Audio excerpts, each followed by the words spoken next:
Shalom sur toutes et tous et bienvenue sur la chaîne YouTube LBTL TV ainsi que sur la chaîne YouTube de la Kehila Beit Shoresh pour un partage autour de la paracha de la semaine, la paracha est mort. Nous trouvons cette paracha dans le livre de la Torah appelé Lévitique ou en hébreu Vayikra qui signifie et il appela. On va donc lire cette paracha depuis le verset 1 dans le chapitre 21 jusqu'au verset 23 du chapitre 24. On voit dans cette paracha que Hachem appelle à la sainteté dans la continuité des deux parachutes précédentes notamment.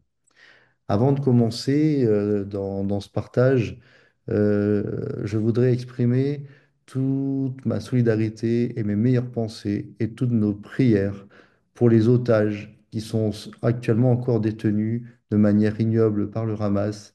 Les otages et leurs familles, leur dire que nous pensons à eux. Voilà, donc une pensée de tout cœur pour les otages et leurs familles. Vous reconnaissez ce petit symbole, ce petit ruban jaune même en soutien aux otages. Dans cette continuité, je vous propose de prier avec le psaume 130. Chant des degrés, des profondeurs je t'ai appelé, ô Éternel. Adonai, écoute ma voix, que soient tes oreilles attentives à la voix de mes supplications. Si les péchés tu gardes, ô Éternel, Adonai, qui subsistera? Mais chez toi est le pardon, pour que tu sois craint. J'ai espéré en l'Éternel, mon âme a espéré et j'ai attendu sa parole. Mon âme est levée vers Adonai et elle fait partie des sentinelles le matin, de ceux qui attendent le matin.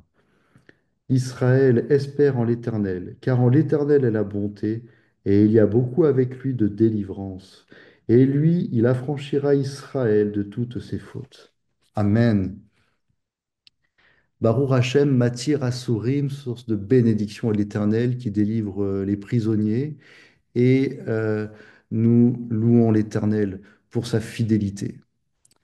Donc, dans la paracha précédente, nous avions vu que la Torah exprimait des obligations de sainteté pour chaque personne du peuple, avec notamment le détail des lois qui étaient requises pour atteindre ce niveau de sainteté.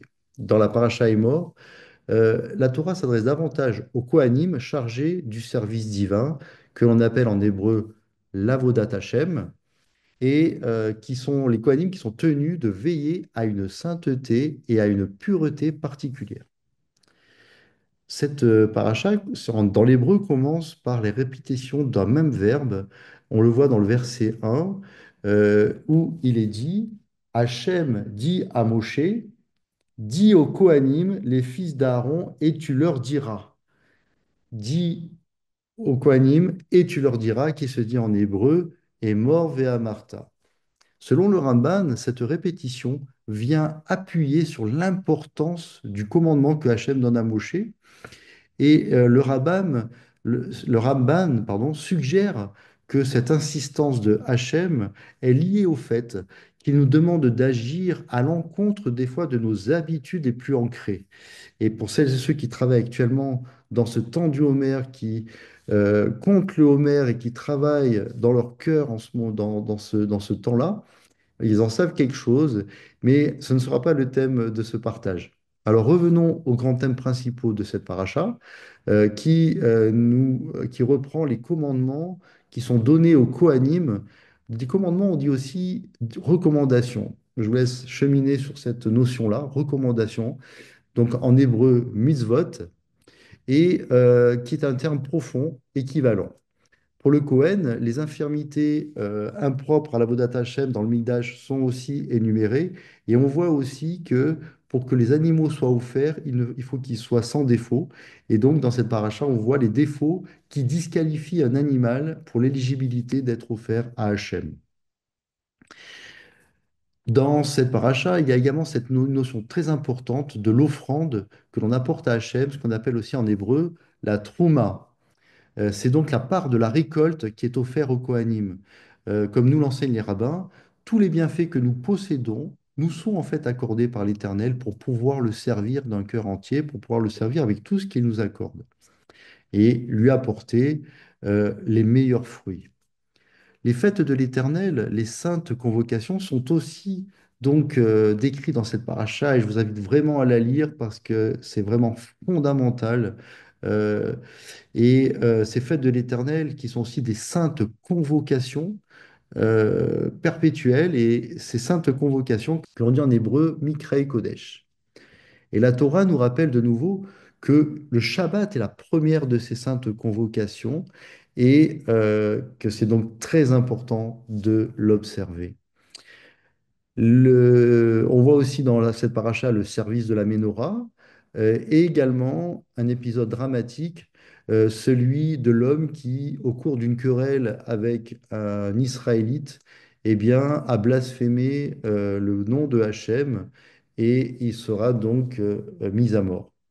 Et enfin, cette paracha se termine par les lois qui sont relatives au meurtre et au dommage, dommages et intérêts notamment, et notamment ce qui est appelé communément la loi du talion, mais il y a une autre profondeur que simplement un doigt pour un doigt, un œil pour un œil. En réalité, ce n'est pas ça qui est dit, et les sages d'Israël nous enseignent profondément sur cette notion, et je vous encourage à l'étudier. Ce n'est pas non plus l'objet de ce partage. Alors allons plus loin en cheminant dans le passage, dans le chapitre 23, au verset 9-14, qui traite du Homère, justement, que nous vivons actuellement, et qui traite du conte du Homère. Mon Rav, le Rav Emmanuel Rodriguez, a beaucoup enseigné sur ce sujet, et notamment en 2020, et je vous encourage à aller chercher ses enseignements pendant une période terrible qu'a connue l'humanité, cette période de la crise Covid et qui nous enseigne énormément donc sur ce sujet du Homère.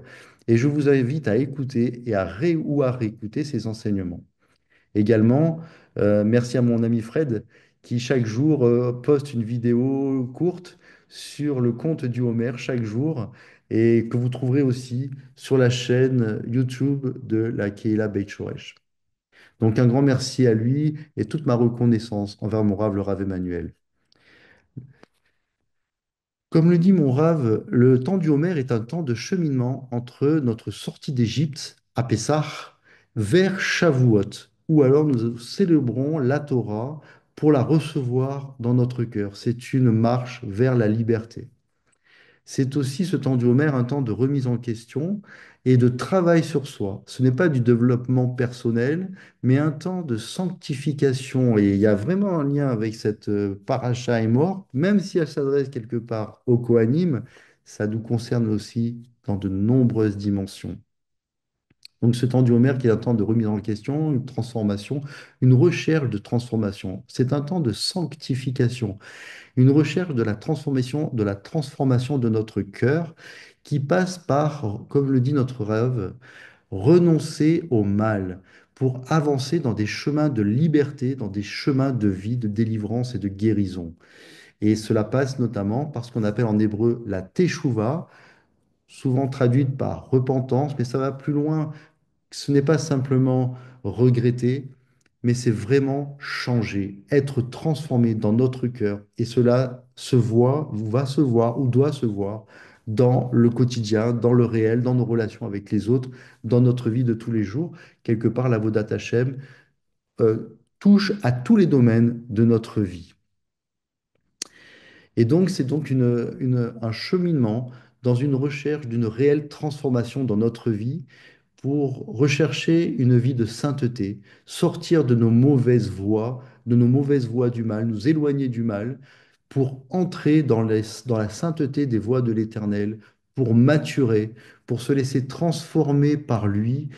C'est un temps de délivrance qui a commencé à Pessah. Le temps du Homère est un temps de pardon également, et le pardon euh, amène à la guérison pour entrer dans des niveaux de sainteté plus grands et pour pouvoir augmenter dans notre avodat Hashem. Souvent, comme nous l'a expliqué récemment encore le Rav Emmanuel, et également ma chère amie Anne-Laure dans ses cours de psychologie, et également mon frère William dans ses cours sur le Moussard, et je vous invite à vous rapprocher du site du TMPI et de découvrir dans la yeshiva du TMPI ces cours vraiment fabuleux, merveilleux et très importants pour nous aujourd'hui. Donc c'est un temps, le temps du Homer est un temps de transformation, un temps de remise en question, un temps de changement et pouvoir donc augmenter dans notre service pour l'Éternel. Nous avons vu donc l'Avodat Hashem donc pour les Kohanim dans la paracha, mais c'est vrai donc que l'Avodat Hashem couvre toutes les zones de notre vie. Aucune zone de notre vie ne doit échapper à la lumière divine. Il y a un auteur, Denis Grenier, qui a écrit dans son ouvrage intitulé L'Évangile dans le calendrier, qui affirme que des communautés juives qui étaient dans le premier siècle de notre ère lisaient en même temps que la paracha est mort le témoignage de Marc dans l'Évangile au chapitre 2, versets 10 à 28. Il y a vraiment des correspondances étonnantes entre la paracha et ce passage, et je vous invite vraiment à y plonger. Et il y a notamment ce célèbre passage de la guérison de l'homme paralytique que le grand rabbin juif Yeshua ben Yosef de Nazareth qui annonce à l'homme paralytique que ses péchés lui sont pardonnés et qui lui dit, lève-toi, prends ton lit et marche. Rav Emanuel nous enseigne profondément sur la notion du pardon comme clé de guérison. Comme le dit souvent mon Rav, le pardon délivre, le pardon guérit, et qu'il nous faut entrer dans de nouveaux chemins de vie et de guérison. La Torah est le fondement pour se sanctifier aux yeux de l'Éternel, pour sortir de nos Égyptes et marcher dans les voies de la sanctification vers Shavuot. C'est marcher le plus loin du mal, le plus vite possible, pour ne pas que le mal nous rapproche, nous rattrape, et pour s'éloigner aussi le plus possible et le plus loin possible du mal, afin de se rapprocher de l'Éternel. C'est tout le sens de la Teshuvah, revenir à l'Éternel et entrer dans sa sainteté, entrer dans sa présence pour le servir. Comme l'enseigne mon Rave, faire teshuva, c'est se transformer dans le bien. Dans les trois dernières parachutes que nous avons lues, la Torah insiste sur la sainteté de l'Éternel au travers de la répétition insistante de cette parole, Je suis Hachem. Ani Hachem, Ani Hachem, béni est son nom. Et on le retrouve d'ailleurs encore dans cette paracha, au chapitre 22, dans les versets 22 et 23, où il dit, Je suis Hachem qui vous sanctifie et qui vous ai fait sortir d'Égypte. Cela fait vraiment écho euh, au premier des 10 commandements, que l'on dit aussi en hébreu les 10 premières paroles. Étonnante également, cette parole de Torah, dans toujours ce chapitre, dans le chapitre 22 du Lévitique, au verset 9, qui dit, en parlant des Kohanim, ils garderont ma garde. Ma garde, en hébreu, dans le texte, se dit mishmarti. Et ce mot a la même racine que le mot shomrim. Shomrim, ce sont les sentinelles, ce sont ceux qui gardent, ce sont ceux qui veillent, les gardiens, les guetteurs, et ce sont ceux dont il est parlé également dans le psaume 130 que nous avons lu au début de ce partage. Nous traversons donc actuellement le temps du Homère. Nous traversons aussi, d'une façon plus grande que nous, les temps du Messie d'Israël. Le temps est venu pour nous de marcher, de rechercher la transformation de nos cœurs en obéissant de tout cœur au misvot de Hachem et aussi dans la tefila, la prière. Et peu importe ce que dit ou pense le monde autour de nous, sur nous, car la Torah de l'Éternel est la Torah de vie. Yeshua nous y encourage et il le répète, il relève encore à nouveau ces commandements de la Torah. Soyez saints comme votre Père céleste est saint. Souvenons-nous de cette parole de Torah. Ani Hachem, je suis l'Éternel.